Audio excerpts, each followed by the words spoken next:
The thing about Gen X is most of us, if we've been working on the web any capacity for our adult lives, we didn't start doing this until we were in our mid-20s. And there was nobody to teach us, so we're self-taught.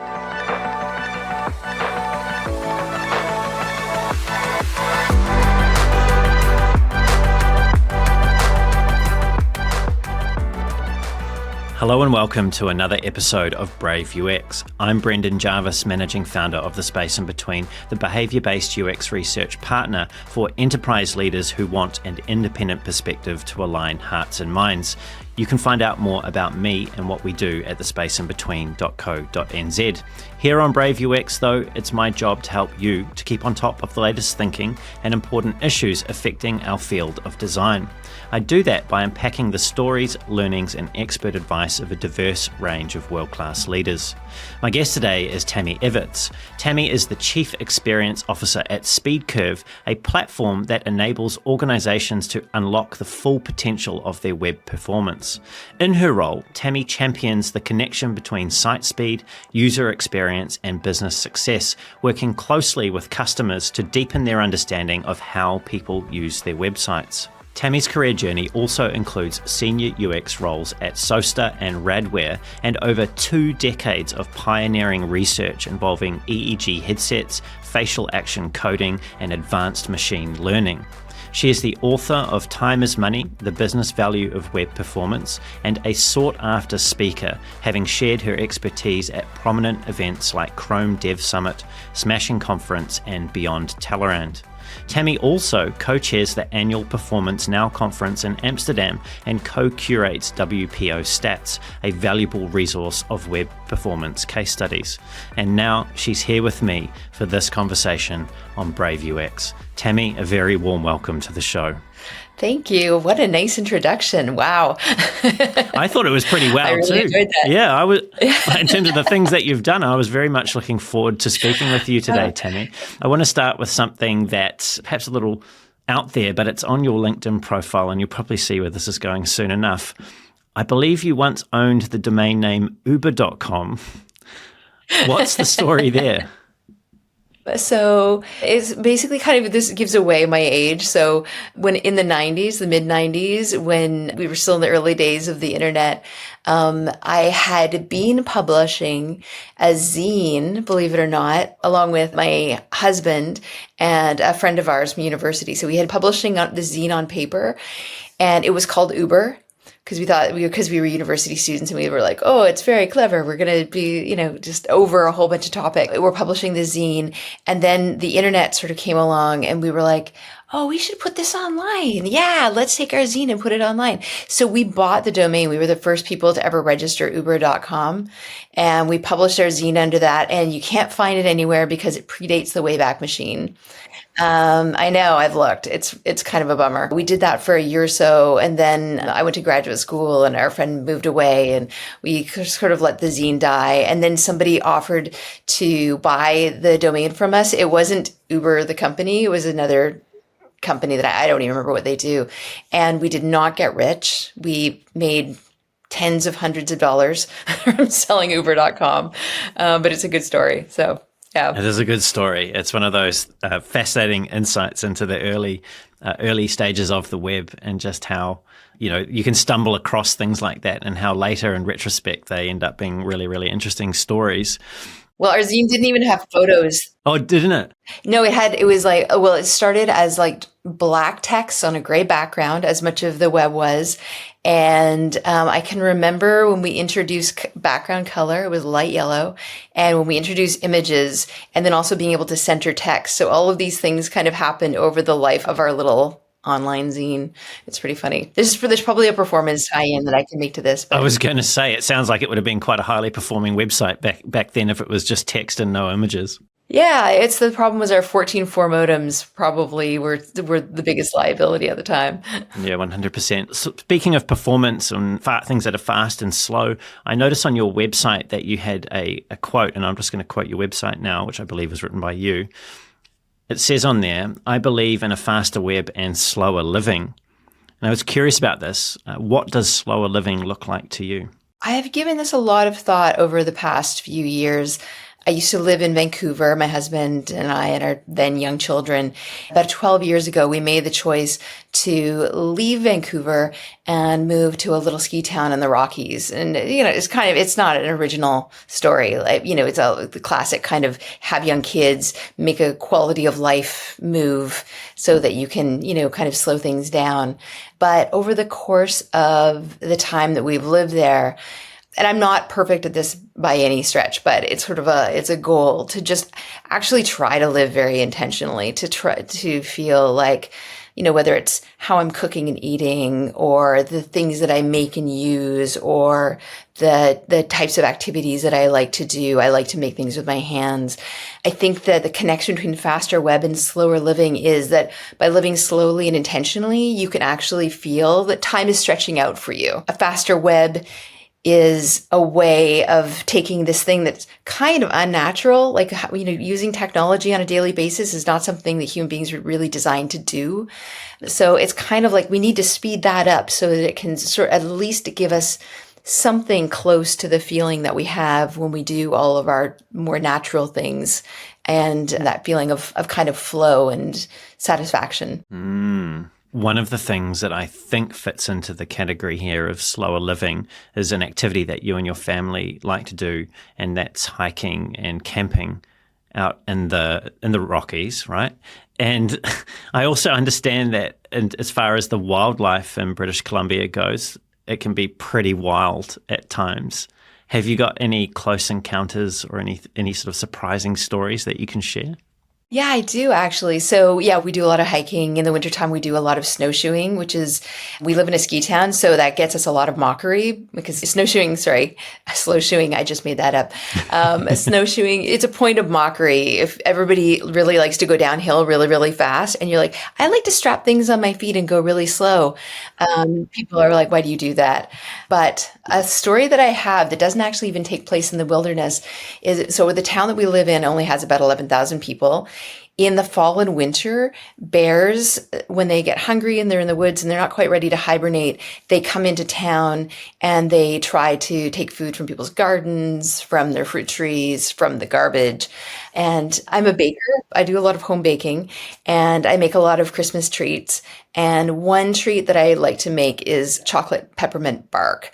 And for anybody who doesn't know what that is, it's basically you take really good chocolate, you melt it, and you add various things to it, and you put it in trays to cool down in layers. And it helps to chill the trays to kind of speed the cooling process along. And we have a porch that is very, very handy in the wintertime for putting baked goods outside if you want them to cool quickly. And I actually have a table outdoors for exactly that purpose. And so one night I was making peppermint bark, and this was in early December, and I had done all 3 layers. So it had taken about 2 hours, like not total time, but like total time out on the porch really. And it's taken about 2 hours to get to this point where it's finally done. I've got that last little sprinkling of kind of peppermint candy on top, and it was ready to go. And I went outside to fetch it off of the porch in this big cookie sheet, and it wasn't there. Looked around and literally saw the tail end of an enormous black bear that had clearly come up on my porch, eaten the bark, and I didn't even hear the pan hit the ground. Like, it was super stealth mode, and there was not a bit of peppermint bark to be seen. The bear had been sitting on our porch, probably eating the peppermint bark, and then it sort of just ambled off the porch and, kind of hung out down on the street for a little bit and probably was waiting for me to put out more peppermint bark. And the same bear came back several more times, like pretty much every night at the same time, because they're very intelligent, and it was obviously thinking like, that was really good. I would like to come back and have more of that. So, yeah. So I felt really bad because, you're not supposed to leave bear attractants out. I really thought I was monitoring what my situation and that I was on top of it, but clearly the bear just got in there faster. Have you had to institute any security measures now for the table? Yeah, I don't leave baked goods out there anymore. The security measure is that I cool things indoors now. Yes, so I've learned my lesson. Hey, taking a completely different direction now and thinking about your start into the world of UX. around about, say, 20 years ago. I understand that you rigged out your first usability testing lab with what were then state-of-the-art Power Mac 9500s. And since then, as I mentioned in your intro, right, you've gone on to do some really fascinating UX research using quite advanced technology such as those EEG headsets, facial action coding, and then there was a mention there of Google's machine learning system too. Now, at face value, having a look at your sort of educational background, you've got a master's in publishing. This seems like, and a degree in English literature, right? This seems like a really interesting direction to go based on what you studied into what you've now done. How does it seem to you? So going way, way back to when I was in high school, and so first thing is I'm Gen X. So the thing about Gen X is most of us, if we've been working on the web, if we've been working online in any capacity for our adult lives, we didn't start doing this until we were in our mid-20s. And there was nobody to teach us. So we're self-taught. So it's kind of a nice thing because most of us are pretty scrappy and pretty good at figuring things out. But it also means we have huge gaps in our knowledge. And so sometimes we need like younger people who have actually proper rigorous training to explain some things to us and fill us in between. But going way back to when I was in high school, I was in grade 11 or 12, and we were given aptitude tests to take that said, fill out a whole bunch of things. The results that I got, my top three, I can't remember what the third one was, but two of them were journalist and astronaut. And I thought that was really kind of a weird combination, but I liked it. And I almost studied journalism and then thought that's really very specific. And I'm not sure that I want to be a journalist exactly, but I know I like reading. So I'm just going to do an English degree. And so I did an English degree and I really enjoyed it and had a great time. People kept asking me what I was going to do with it. And I said, I don't know. I just want to read some books. Leave me alone. I knew I didn't want to teach. Or publish a zine, exactly. So I did a lot of writing in university and I worked on my university newspaper. I ended up being editor of the university newspaper. So I knew that I liked explaining things to people and I just liked the act of writing and communicating. And I briefly worked at a publishing company as an editor between getting my English degree and going back to school, doing my master's. And what I learned about myself working in print in a few different formats, I also interned at a magazine, like a print magazine, and did a few things like that. And what I learned about myself is that as much as I love writing and I really love explaining things to people and sharing information, I find the format of print publishing very restrictive. And I mean, I read a lot of books and I read a lot of magazines. It's not that I don't like those media. It's that for me, it's that idea that you take 6 months to a year to write something or even longer, like the life cycle of a book before it goes to press is so long. And even a newspaper or a magazine, same thing, like they're months out sometimes and they're planning. And I just really like the immediacy of being able to publish online. So when the internet kind of came along magically right after I'd done my undergrad degree, I just knew that I was very fascinated by it. And when I did my master's was focused on, at that time, print publishing. And I told the director of the program that I wanted to do my thesis on online publishing. At the time, new media. We don't call it that anymore for obvious reasons. He felt very strongly that I was chasing the wrong horse in this race. And it was a fad and I was making a huge mistake. And he very, very, very strongly tried to encourage me to stay with print publishing. But at the end of the day, I got my way and I was able to do my thesis on online publishing, new media. And I'm really happy that I did. So kind of following that, I worked for a web agency that I eventually became a partner in. So it was basically like two guys. One was a developer, one was a designer, and they needed a content person. So I became the content person. We didn't have a name for it. That was kind of just it. And eventually, kind of in the late 90s, started to teach myself about usability. So kind of was an early follower of, Nielsen Norman group, like Jacob Nielsen and all those teachings. And that was kind of the foundation of what got me started in thinking about usability. And so when I was partner in this agency, which is still around, I'm not involved in it anymore, but it it's a very healthy agency. I felt very strongly that we needed to do in-house usability testing. So we should stop just building prototypes and building websites for people, but we should actually kind of run them through their paces. So that was really fun to do, just to figure out, how do you run a usability lab? How do you do a usability test? And the one thing we never tested for was performance, because that was just an invisible vector of user experience from our perspective. Showing people prototypes or wireframes, everything was on like local machines. Everything was very, very, very fast. And we would build sites and we would pass them along to our clients and say, there's your website, go maintain it, or we would maintain it for them. But performance wasn't even on anyone's radar at the time. And people may be wondering, who are listening or watching this, what on earth does performance have to do with user experience? And that's also my question. What does performance have to do with user experience? I mean, I want to say everything, because that's a very dramatic sounding statement, but it's not everything.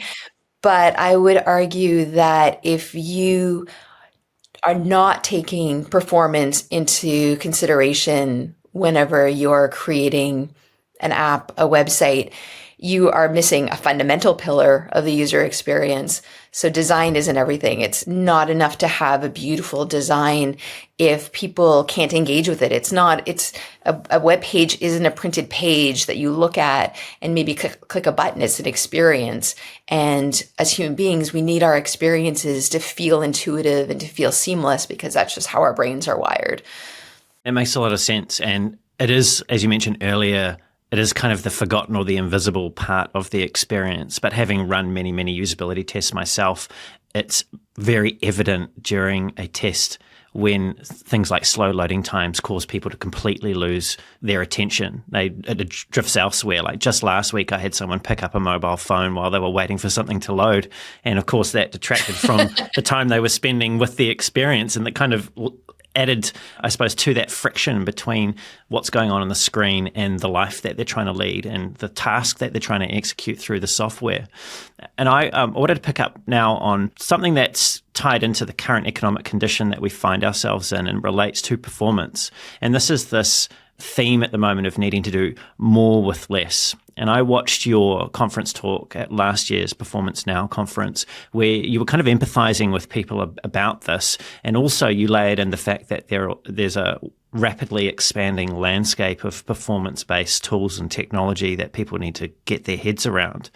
And at a time like this, where teams have been downsized and people are being asked to do more with less, some are even being asked to work smarter, not harder. And I know you've got a particular feeling about that phrase. What is important for people who are either keenly interested in performance from a UX perspective, or even just more generally, or that are already in charge of that particular dimension of experience? What should they be thinking about or focusing their efforts on in terms of the problems that are facing their organizations right now? The most important thing is to not give up and think, well, it can't be done. So coming up with some plan, even if it's a bare bones plan, that just kind of keeps you engaged with the idea of performance as something that matters. So one of the things that I talked about in that talk at Perf Now, with this massive landscape of tools and even metrics that we track. So for your viewers who are less familiar with performance, there's a lot of different page rendering metrics, like start render and time to first byte, and all kinds of esoteric metrics that I won't even start to go into right now, unless you want me to. Maybe I'll let you drive that part of the conversation. Take us where you like. So the first thing that I would do is just try to home in on, what is the metric that matters for my particular site? And probably the best metric or metrics for you to get behind are the ones that you can see that if you make a change to that metric, you improve it or I guess conversely make it worse, it's going to have an impact on your users and on your business. And so with a lot of the performance tools out there, SpeedCurve is one of them, you can look at the intersection between metrics, like for example, start render, which is when content, ideally meaningful content, is starting to render in the browser. We know that we can correlate that metric to conversion rate or to bounce rate. Pretty effectively, not necessarily for every page or for every site, I should say, but for a lot of sites. And this is the kind of thing you can validate for your own site just to make sure, like, is start render a metric that's meaningful for my pages and my users? And so even if you can just start with one metric that you track, and that's just our industry likes to use the word North Star a lot. If you want to make that your North Star, well, though you're in another hemisphere, what would you have? Would it be the Southern Star? Do you not use the Southern Star? So something, some compass point that you can use. So all of your actions are around tracking that metric, noticing changes in that metric, and then ideally figuring out what you need to do to optimize for that metric.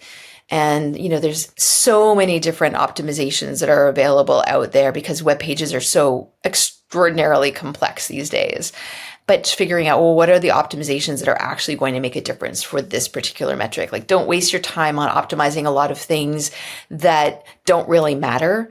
Ideally, our pages would be really, really lean and really fast, and there would not be any unnecessary third parties or JavaScript on your pages, but that's not really the world we live in. So it's kind of just to get those first and most important pixels to the user's screen. What do you need to do that?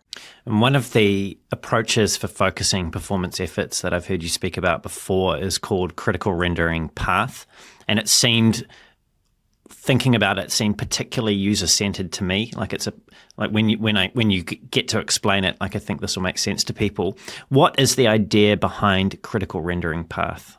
It's kind of directly tied into what I was just saying. So a critical rendering path is the path that the browser takes to get the most meaningful content up on the screen. So I feel like I'm going to explain this really badly because I'm a little bit jet lagged right now. But I guess in simplest terms, that's how I would put it. And so your critical rendering path would be, well, what is the minimum number of important page resources? So that is your HTML, your JavaScript, your CSS, images, your fonts. What's the minimum number of all of those resources that it's going to take that the browser needs to render in order for the user to see something meaningful on their screen? Is it somewhat borrowed from project management when they talk about the critical path of a project? Like other stuff can be going on, but if you don't execute this stuff well, then everything gets pushed out. Is it similar to that in the way people think about it? No one's ever actually expressed it that way before, but I feel just like, yeah, you're right. It is a lot like that. And even if you're looking at performance tests, one of the outputs of a performance test is something called a waterfall chart. And a waterfall chart, the first time I saw one as somebody kind of coming from like a building websites kind of background and project management was, oh, it looks like a Gantt chart. It's a type of Gantt chart. Instead of showing tasks, it's showing kind of different tasks. It's showing like the resources on the page, and you can see the interdependencies that, if your browser can only stream 8 resources at a time, you see what those 8 resources are, and you see how the next 8 can't start to be downloaded and render until those first 8 are pretty much done. And so you can actually see what all the interdependencies are on the page. And so even if you're not a developer and you want to understand how pages are rendered and what some of the issues are, learning how to interpret a waterfall chart is a pretty handy little skill to add to your toolbox. And, somebody showed me how to do it, and it's pretty easy once you get it. Like, you just go and look at if you've read a Gantt chart, you can figure out a waterfall chart. You mentioned engineers or developers. There's a bit of a gray zone here for me, at least, between who's responsible for performance or who should be. So when you think about something like the critical rendering path, is this something that the design organization should be taking the lead on, or is this something that more naturally sits with engineering or product management? Like, where do you see this most naturally finding a home, this concept of the critical rendering path? It's a really good question. And, 10 years ago, I would have said it's completely falls into the camp of developers and engineers. But that's only because they're the people at the time who were using the tools that were making the critical rendering path sort of apparent. But what's changed over the years is more and more, at SpeedCurve, I wear a lot of different hats because we're a small company and I talk to a lot of customers, and we have customers, really big sites or big web properties, enterprise organizations that use us, down to much smaller properties and kind of more like mom and pop shops. And what's interesting about the types of people that I speak to, I've been at SpeedCurve for about 7.5 years now, is in the early days, I was mostly talking to developers and engineers. Now I talk to SEO people, I talk to product people, I talk to marketing people. So I would say that in my view, performance belongs to everybody. If something that you do touches a page, whether it's you're a person who uploads images to a CMS or you're a person who introduces third-party, like tracking widgets and things like that to the page, whoever you are, you should know what the performance impact is of the thing that you're adding to the page. So if you touch a page, then you should care about the performance of the page. And when people, the reason why people don't care about the performance of pages isn't because they actually don't care, it's because they don't know. They're just not currently aware. So I think that the bigger task is just making, like, kind of building awareness throughout organizations, but really, really healthy companies. And, they exist. And chances are, if you look at a really fast website like an Etsy or Pinterest or something like that, these are people with very healthy performance cultures in the organization, and they try to involve people throughout the organization and make performance really interdisciplinary throughout the company. You may have just answered the next question. However, there may be more to it. So you mentioned Etsy, and I understand that you've spoken about Laura Hogan before, who's the former engineering lead at Etsy and also previously VP of engineering at Kickstarter. And Laura previously has said, and I'll quote her now, "The largest hurdle to creating and maintaining stellar site performance is the culture of your organization." And you touched on culture there, saying that the focus should be on creating an interdisciplinary approach to performance and basically not having it siloed within any one particular department. What else does a great performance culture look like?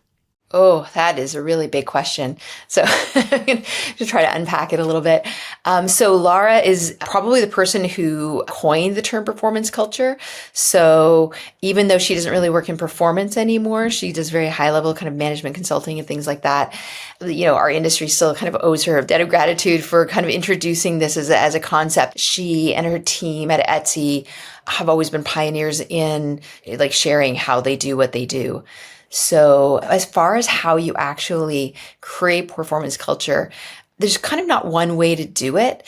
And I've been at We Love Speed, which is a performance conference that happens in France every year. And I've been talking with different people about how they do performance culture in their organizations. And definitely there's no one right or wrong way to do it. But with one person being the champion, and that person on the ground who is willing to be the point person for various teams to come to. And they're kind of acting as an ambassador, a very educated ambassador and teacher. And it has to be somebody who really likes talking with people and is really good at talking to people throughout the org, using language, whoever their audience is at the time, language that resonates with that audience. And then the next thing that person needs to do is get buy-in from somebody much higher up in the org, who is kind of that's your high level champion, who is going to make sure that you get the resources that you need and that it becomes a priority for everyone in the org to care about this, because you really do need that kind of stamp of approval. Otherwise, you're not going to get the resources you need. You're not going to get the investment in tools. Your efforts are going to get deprioritized every time there's a push to release new features and things like that. Performance it's like writing a blog post for your own blog. It's like, oh yeah, I'll maintain all that later on, and nobody ever does. It's sort of a shoemaker's children situation. But so those are two of the big elements to start with. So thinking about the champion, the executive champion or the senior stakeholder to get in behind the performance efforts that you're leading, how do you go about identifying who's the prime candidate for fulfilling that champion role? One thing that can be really successful is using tools that already exist out there to tell a story about performance using your own site's data. So maybe you don't have a real user monitoring tool installed because there's a bit of a learning curve and investment curve to use those tools.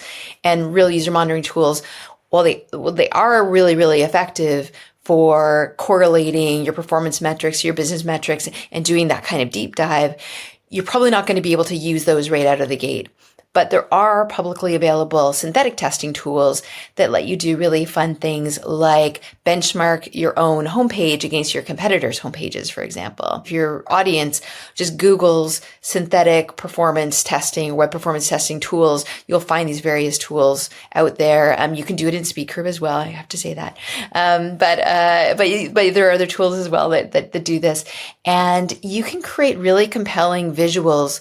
There's a visual that's an output of synthetic testing that we call a film strip view, where you can actually see a frame by frame rendering of your page. So you're seeing, and it can even be broken down to tenths of a second. And so you can really slow down how rendering happens and see a whole timeline when your images come in and when your text comes in and when, the other bits and pieces of the page come in. And with synthetic testing tools, you can do this for your own page, but you can also do it for your competitor's page. And the synthetic tools will stack rank your page against your competitor's page.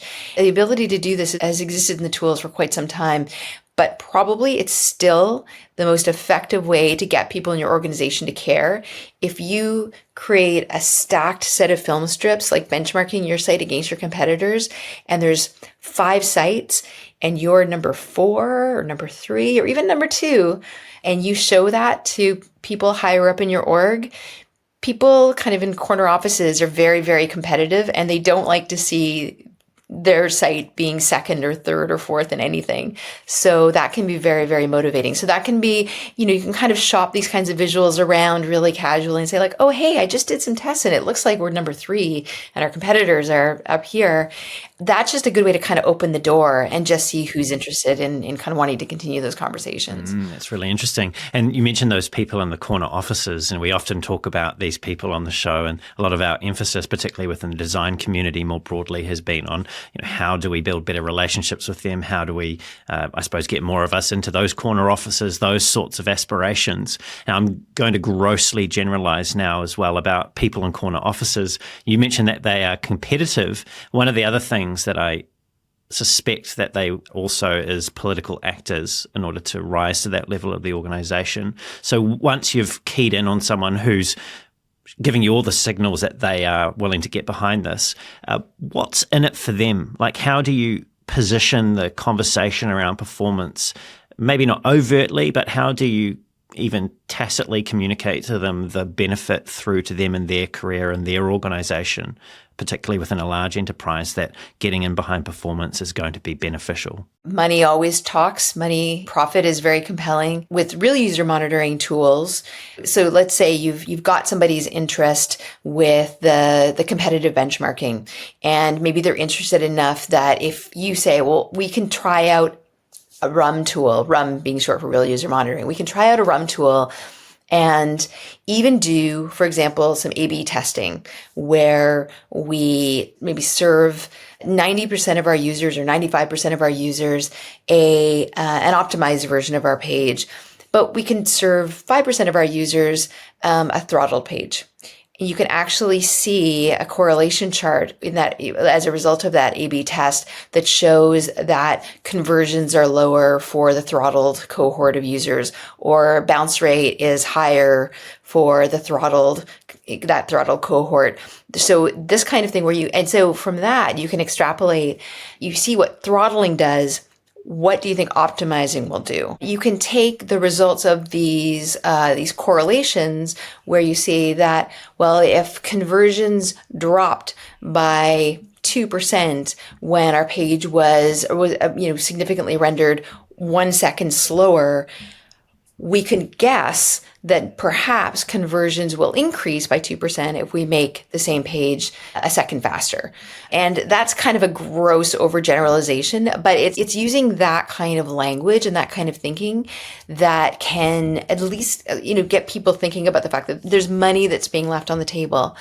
If you can't quite get people to that point where they want to look at their own data or start, kind of futzing around with their own site and their own monitoring, at this point, there are so many case studies. So when you introduced me, you talked about WPOstats.com. It's a repository of case studies going back several years, all kinds of companies, so e-commerce companies, media companies, travel companies that have done this work. They have done the A/B tests. They are sharing their own data and their own findings that show, and we don't allow any case studies to appear on WPO stats unless they're proving that they actually made some kind of business or UX impact by making pages faster. It's not enough to make pages faster. You can do that and still not have a business impact. You need to show that there was a business impact. There's a lot of really good, compelling case studies in there, and probably something that resonates with your industry. And that then might also give you a little bit of a framework for doing your own research and how to set up your own A/B test and how to do your own extrapolation. I'm not sure if it's a WPO stats case study, but you've given examples before of how small changes in the web performance of an experience can lead to quite impressive improvements in business metrics. And one of the case studies you've talked about is Fanatics, which, as I understand, it was a retail site of some description. And they made some basic modifications to their site, along the critical rendering path, including things like compressing some images and deferring the loading of a sprite, as well as optimizing some CSS and JS. And the story goes that this led to a 2-second improvement in the metric they were measuring, and as a result, it doubled their mobile conversions. And that sounds awesome. Mm-hmm. Is that measurement of business impact as straightforward as it sounds in a case study? Yeah, those kinds of results, they were really typical of what I do see a lot of the time. Performance is kind of about two things. One is making changes to your page, like to your code base or to your design that make your page faster, and then doing clever things and tracking performance over time to make sure you don't regress after you've done those great initial things. And my colleague, Andy Davies at SpeedCurve, he's an amazing performance consultant and he's been doing this for a long time. He refers to things like, just looking at are your images optimized? Is your hero image actually optimized? Have you deferred the JavaScript that needs to be deferred? He calls it the dull, boring stuff, but often looking at the boring stuff can yield results, especially in the early days. And then interestingly, that just kind of puts me in a kind of another way to have a performance culture win. I was talking with somebody a few years ago at a conference, and she said that, when she's a performance consultant, and when she goes into a new client, she just looks for that easy, boring stuff that you can basically identify. If you know what you're doing, you can find those, unoptimized resources and fix them, make things a couple seconds faster right away, and suddenly you're a hero. And suddenly that opens up a lot of doors for you because people believe in what you've done. They believe in you as the person who did them. So the Fanatics case study is a good example of that, where the team that did those optimizations, they saw an opportunity to do some really easy wins. These fixes did not take a day. And being able to track over time, and those were the only changes to the page. They didn't change the design in any other way or the content. It was just some behind the scenes optimizations of the page. If you looked at it as a flat image, it looked the same for all intents and purposes. And that's how it was a lot easier to kind of see okay, well, clearly the gain in conversions was because you did this thing. It's not because a bunch of other things on the page changed as well. Yeah. And that's, I suppose, getting at the heart of what I was curious about is when it comes to putting your head above the parapet, right, and going, hey, if we do this thing, then it's going to lead to this great result. And then when you actually do that thing and you attribute your actions to a meaningful movement in a business metric, it lends itself to criticism if that attribution is not concrete. And so I was curious about like how it is that you can be confident that the business metric you're trying to tie the performance improvement to is watertight. Like, is there a golden rule here or some best practices that people can follow so they don't leave themselves open to jabs from people that may want to detract from their efforts? That's a really good point, because that is a recurring question that comes up. So there's two things, and I'm going to say them out loud right now because otherwise I won't remember the second thing whenever I finish talking about the first one that I want to address. One is performance plateau, which I'll get to later on. And then the first is really kind of getting back to the idea of doing A/B tests, because an A/B test is really your most solid way of demonstrating performance impact. And so doing an A/B test or a multivariate test where you really are looking at the same page being delivered to people over the same period of time. So it's not like, so some of the common objections that people can have to, oh, maybe this wasn't a performance win. Maybe this was because, we made some other changes to our copy, or we made some changes to the offer on the page, or we did an ad campaign or something like that. So the best way to just get rid of all of those objections is to do just side-by-side testing of the same page, with the only variable being that the page was optimized for a big chunk of people. As a funny note to that, like years ago at another company, we did that for a customer, a very large US retailer, like very, very large. And they were only slowing down 1% of their traffic because they were still kind of doing this. They were in this proof of concept phase where they wanted to really, this was probably like 2012. So still kind of early days of performance. So they really needed to still convince their bosses, even higher up the food chain, that performance was something they needed to care about. So they only slowed down 1% of their traffic, which was still a lot of traffic for this particular site. And the experiment was supposed to last for 12 weeks, and they cut it short after 2 weeks because they realized how much money they were losing. So that was very gratifying.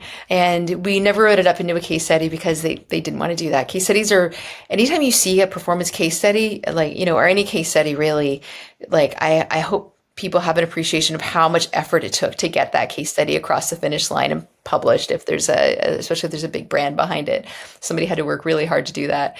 So A/B testing is your best way of convincing people. If you can't do an A/B test and you are looking at kind of a little bit more hand wavy before and after type scenarios, one thing that can come up for people is, well, we made the page faster, like we fixed a bunch of things and the page did get measurably faster, but nothing changed as far as bounce rate or conversion rate or anything like that. And that's something that, it was a bit of a head scratcher for a while until we actually started looking at more data. So looking at correlation charts. So a correlation chart, it's really hard to describe. And I tend to start drawing like lines through the air, which is so helpful for people. But it's really a chart that shows cohorts of users based on how fast their experience was of using your site. And those are kind of the bars that go across the graph this way. These are the bars. And then the line part that goes over the bars is whatever business metric you're tracking. So it could be conversion rate, for example. So what has been discovered, I don't want to say that I discovered it. I think I might have been one of the people who noticed it really early on. Like I've just been doing this for a long time, so I don't want to accidentally take credit for anything, is that we can notice that if a page goes from being 3 seconds to 2 seconds in a significant metric like start render, suddenly conversion rates will improve or bounce rate will improve. But maybe whenever we go from 7 seconds to 5 seconds, nothing happens because there's a long plateau on that metric line where just nothing really changes. So the performance plateau is just that. It's a point where you can move and improve metrics across the plateau, but you're not going to see a change to any of your business metrics. You kind of have to get into that sweet spot.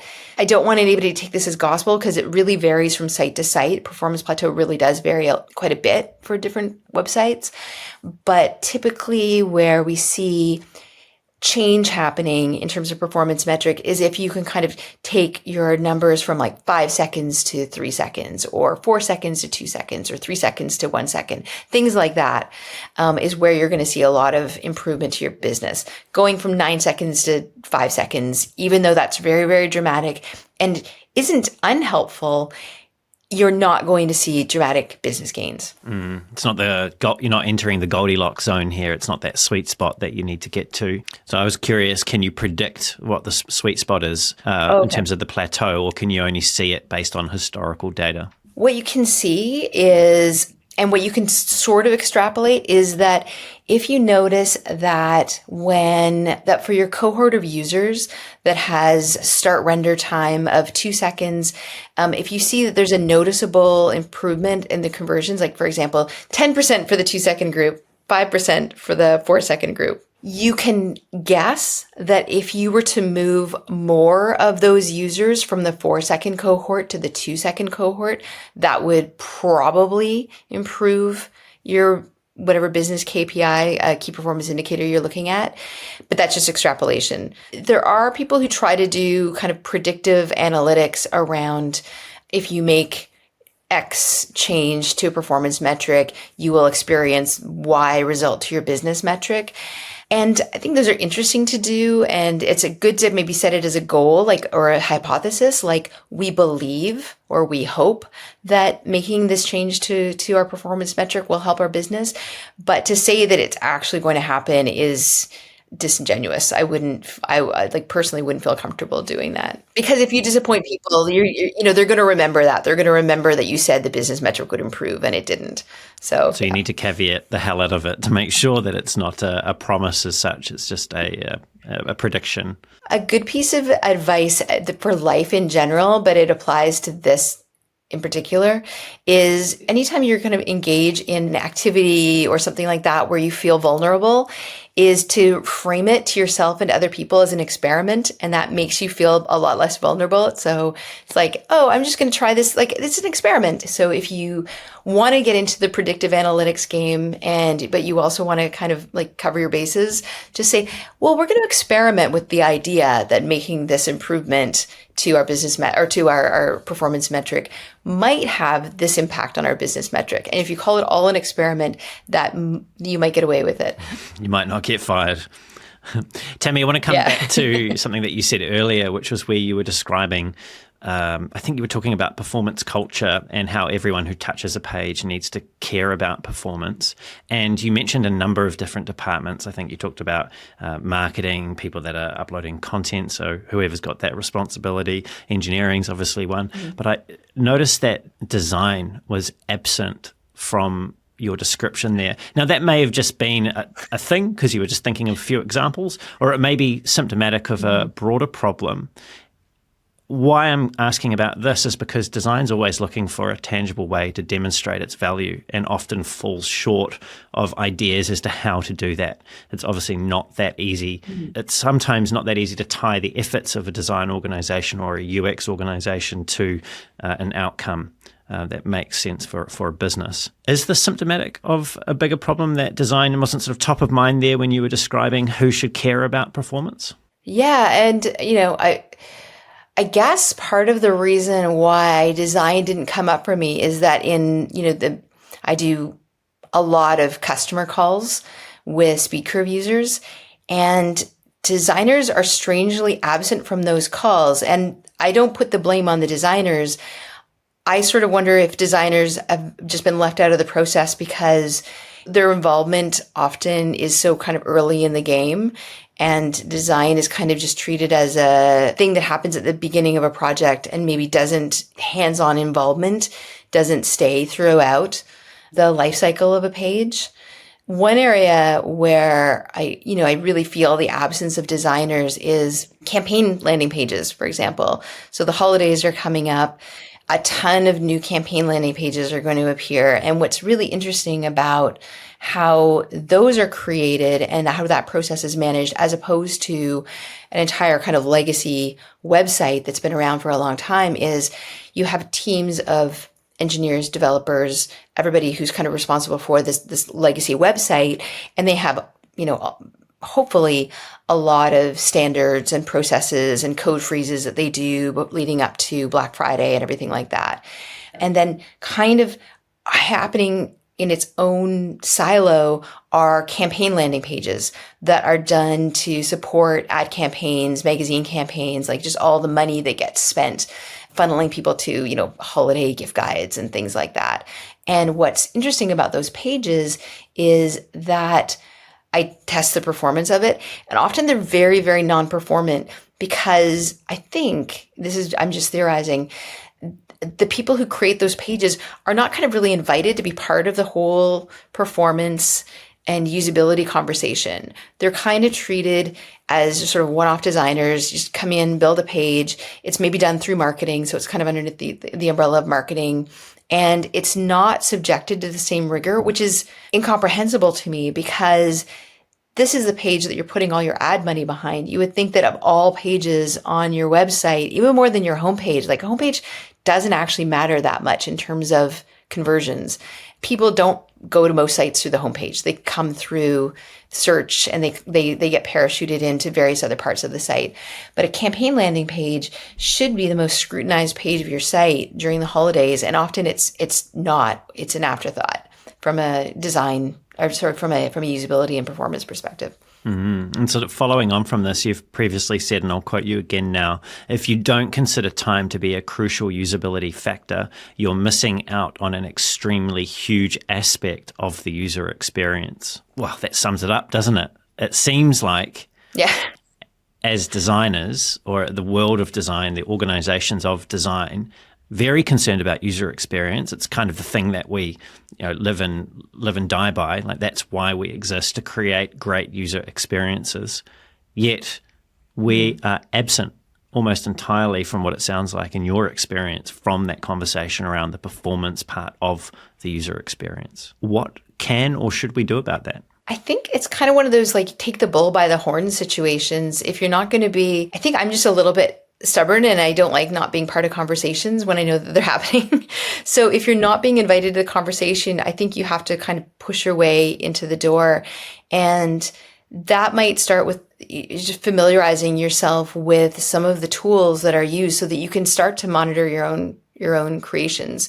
So you can use synthetic tools to just test the performance of your pages. So a synthetic performance testing tool for your audience that might not know what this is it just allows you to enter a URL into the tool and fine tune the simulated environment. So you can decide, you can tell the tool what browser you want to use, what region you want to run the simulation in, what connection type you want to emulate, a lot of other variables. And it will give you, the synthetic tool will kind of give you an emulated idea of how that page might perform for a real user. It's not going to be as good as a real user monitoring tool, but just by showing that you have the facility to use these tools and a willingness to have these conversations. And maybe the reason you're not invited to the conversations is because the conversations actually legitimately aren't happening. Like I wish they were happening at every company. They're not. And you can be the person to facilitate that and to just get it started.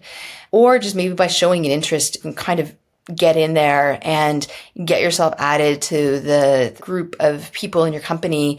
As I said, I speak to a lot of developers and engineers, and I don't think that they're intentionally trying to exclude people. I think it kind of goes back to what we were talking about earlier, where everybody's just really busy juggling a lot of things, trying to do more with less. And sometimes it's easier just to kind of do something yourself than it is to involve other people. And it's hard to sometimes see the ultimate reward of taking that extra time up front to involve other people. If I can just give a quick aside, SpeedCurve was started by Mark Zeman, who is an amazing graphic designer. He was the creative director of a web agency, and he built SpeedCurve because he actually wanted to have a tool that he could use that was going to create, that was going to monitor and test the pages that he was building, but also have really compelling visualizations to demonstrate the impact of performance for less technical folks. So, the fact that there are tools like ours out there that are created by designers, they should be used by designers as well. So I would really hope that if people aren't already using tools to do synthetic testing, that they give it a shot. It's not as hard as it sounds. No, and I've had a look at SpeedCurve and some of SpeedCurve's competitors, and it really seems like it's quite a mature set of products now that are available to people. So you should definitely check them out. Some of the studies that you've done have been pretty high tech. You've been involved in something that is called facial action coding, and I had not heard of this before I was looking at the material for today. And that's what I understand is where you look at people's micro expressions when they're experiencing something. And there was one study I believe you did where you were doing an A/B test of a throttled experience, where one cohort was looking at the fully performant experience and the other was looking at a intentionally slowed down version. What did that study or studies like that teach you about people? Oh, yeah. So these studies are really fun. I should state that I directed the research, but we outsourced it to companies that do this type of neurotechnical research. So they are the ones who actually have all the real research skills and the really cool gear. But I got to be part of it, and it was really fun and very interesting. So facial action coding research is really interesting. And as a user experience person, just the fact that this capability exists is so fascinating, because you don't even need to bring people into a lab to do this. It's done through people's webcams. So you can use this tech to recruit a lot of people, as many as you would like to pay for, if depending on the scope of your research. And the webcam records their facial expressions while they're engaged in whatever usability thing you want them to be. So it could be performance related, it could be something else. And it's tracking all of these very subtle little micro expressions. So just the way that our faces move.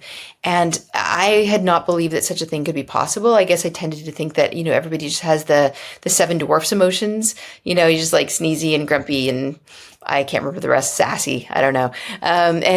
But there's a lot of more nuanced expressions that are capturable.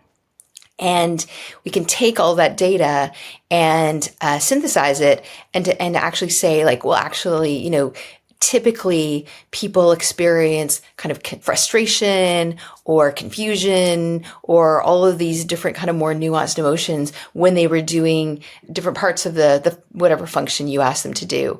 And so you can trend this and sort of see, oh, okay, well, this part seemed to be most confusing, or this part seemed to be most frustrating, or people seemed actually like pretty happy and relaxed when they were doing this thing. So for that particular study, what we were experimenting with was we wanted to get people's reactions to different image rendering formats. So baseline image rendering, which is like kind of the top to bottom rendering, and then progressive, which is the layers. I'm telling you things you already know, I'm sure. Yeah, it's all good. It's all good. And what was interesting about this is, I think most of us are kind of on team progressive image. Like, it's just industry standard for a number of reasons, and because it sort of just feels better. But when we did this particular study where we, with the facial action coding, we found that when people are watching an image render progressively, their faces are working a little bit. And it's very subtle, but they're actually trying on some level to parse what they're seeing and compose the image. A little more cognitive load for them to do that. Whereas a baseline image is just top to bottom, their faces were more relaxed. They weren't working so hard. And that's not to say you should switch over to using baseline images. I still am in team progressive JPEG, but it was just an interesting little revelation that, just because something seems like it's making us happier doesn't mean it's actually the better practice. That was the facial action coding study. And this is tied into weighting, right? And you've shared some pretty fantastic statistics before about weighting. And one of them is that we perceive wait times to be 15% slower than they actually are. And afterwards, people report them as being 35% longer than they actually were.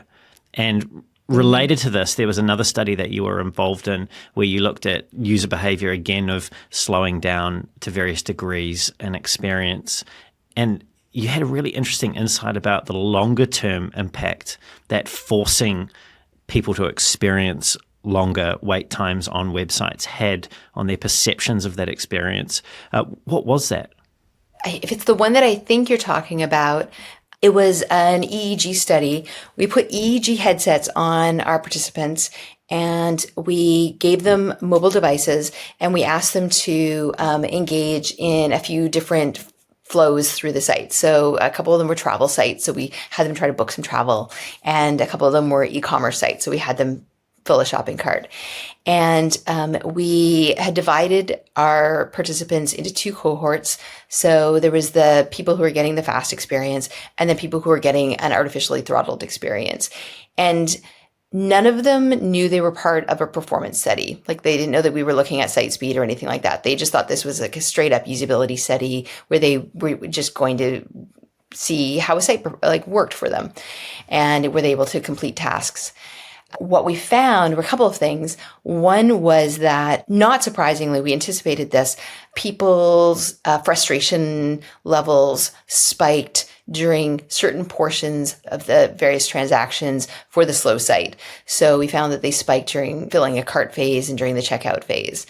So that wasn't a big surprise, but the spikes were pretty significant, like up to 26 or 28%. I can't recall the exact number.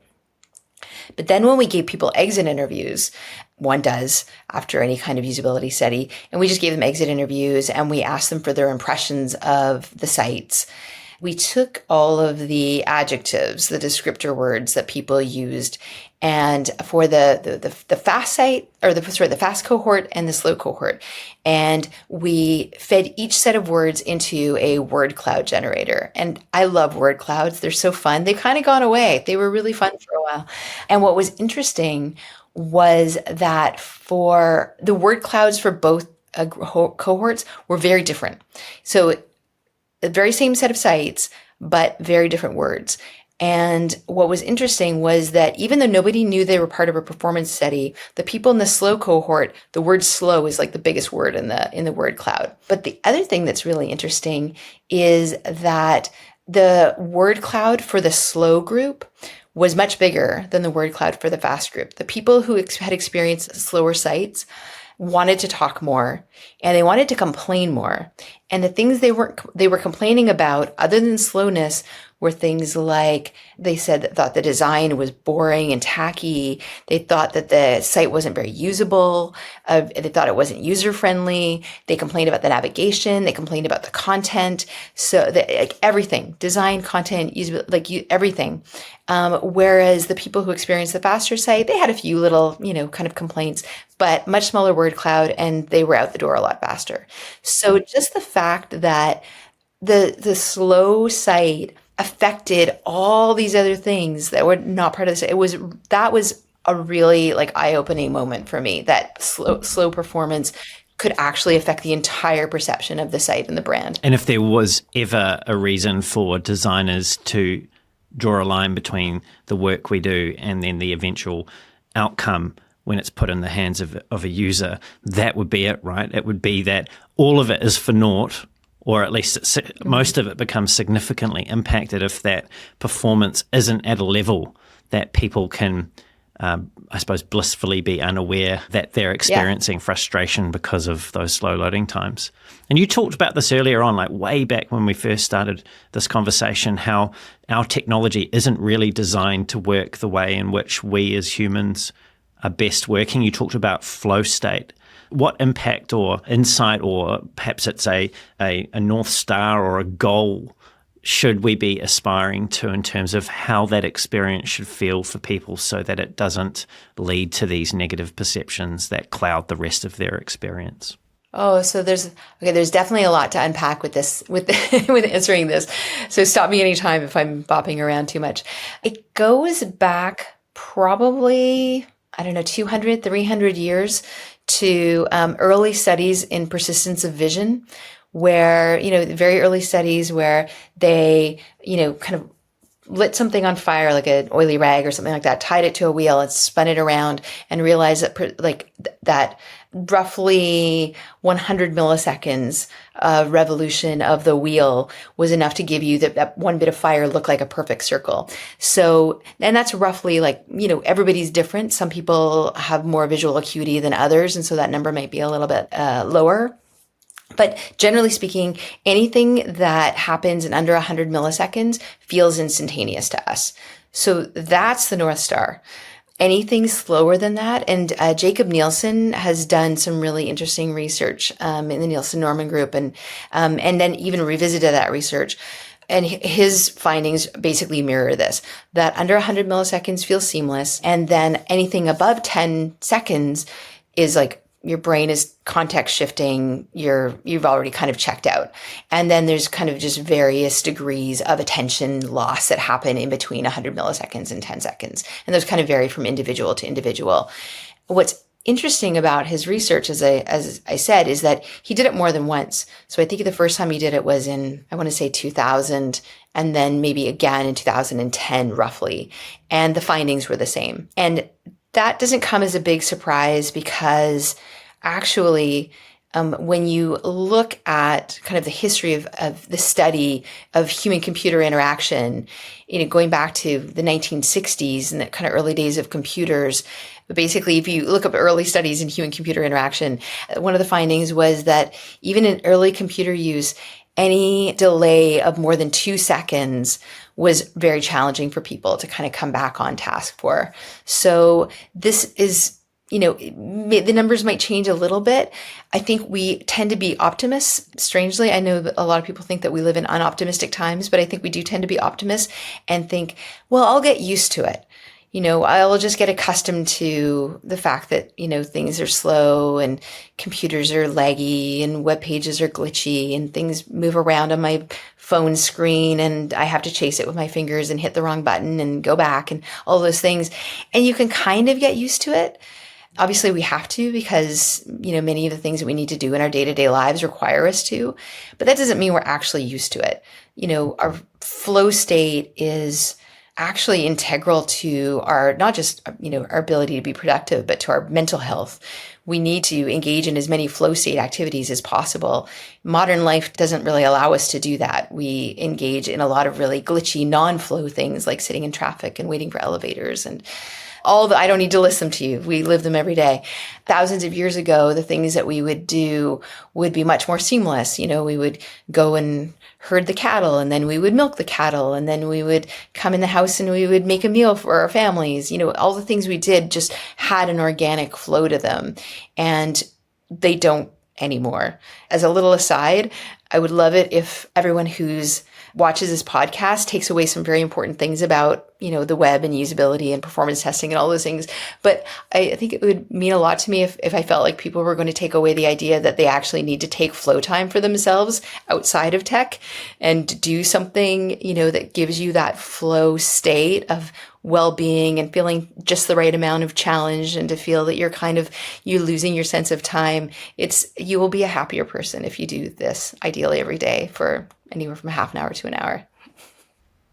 You use that word alongside flow state, seamless, and that's a word that in user experience circles and even marketing circles and possibly even in engineering circles gets thrown around a lot.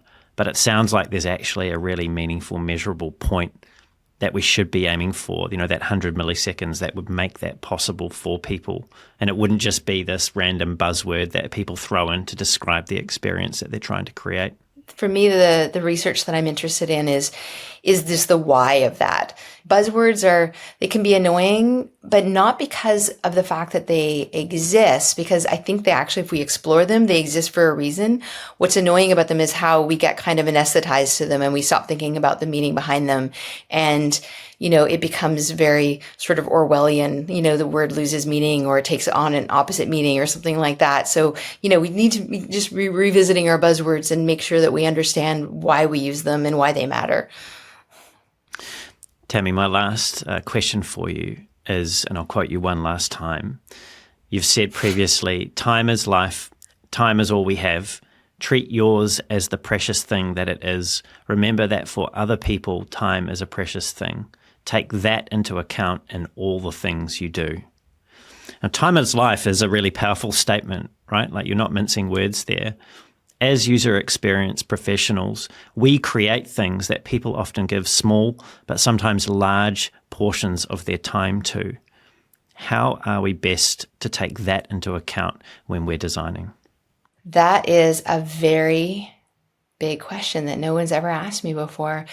I mean, the first thing that comes to mind is how tech can really manipulate us into wasting a lot of time. Kind of the obvious, like kind of endless scroll. Are we getting meaningless content? But that we're sort of addicted to. So tech that's designed to steal our time away from us, and I do feel it is that because our brains are much simpler. They're complex, but they're simple. And we are very easily manipulated in some ways. And to feel, that your time is being taken from you by manipulative technology feels like a violation. I take it really personally. And I've been subject to it many times. So I'm definitely not above having this happen to me, even as somebody who knows that it's happening. I feel like the best tech experience is the one where it's fast. Ideally, we should be on tech less. Get in, do the thing you need to do, get out. We shouldn't be using tech for the sake of tech. We should be using tech to make the rest of our lives better. So the less time we spend on it, the better. I tell people, at SpeedCurve, we don't want you to spend an hour using our tools every day. We want to make it possible for you to get what you need from our tools in minutes, and then go on and do the things you need to do with that information so that you can then be done with your job and go and enjoy your life. Those aren't just words. That's, just like deeply felt beliefs. So yeah, less time wasty tech, more efficient tech so that we can, kind of all step away from our computers and enjoy the world. That sounds like a great goal. Tammy, this has been a really insightful conversation into the world of web performance and how it relates to UX. Thank you for sharing your stories and your insights with me today. Thank you for having me. You've asked such good questions. I've really enjoyed this. Oh, me too. It's been a pleasure.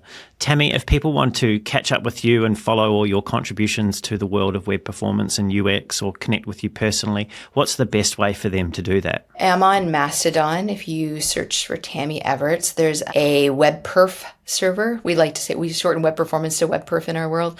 So there's a WebPerf server. You can find me there. I'm just at Tammy. Great. There aren't a lot of Tammys in web performance, so I just took it. And you can find me on LinkedIn at Tammy Everts, and then on the other social media platform at Tam Everts. So you can find me there as well. Great. Thank you, Tammy, and to everyone who's tuned in. It's been great having you here as well. Everything we've covered will be in the show notes, including where you can find Tammy and all of the things that we've spoken about. If you've enjoyed the show and you want to hear more great conversations like this with world-class leaders in UX research, product management, design, and now web performance, don't forget to leave a review. Subscribe to the show also so it turns up every 2 weeks, and perhaps just tell one other person about these conversations if you feel that they would get value from them. If you want to reach out to me, you can find me on LinkedIn. Just search for Brendan Jarvis, or there's a link to my profile on LinkedIn at the bottom of the show notes. And lastly, you could head on over to thespaceinbetween.co.nz. That's thespaceinbetween.co.nz. And until next time, keep being brave.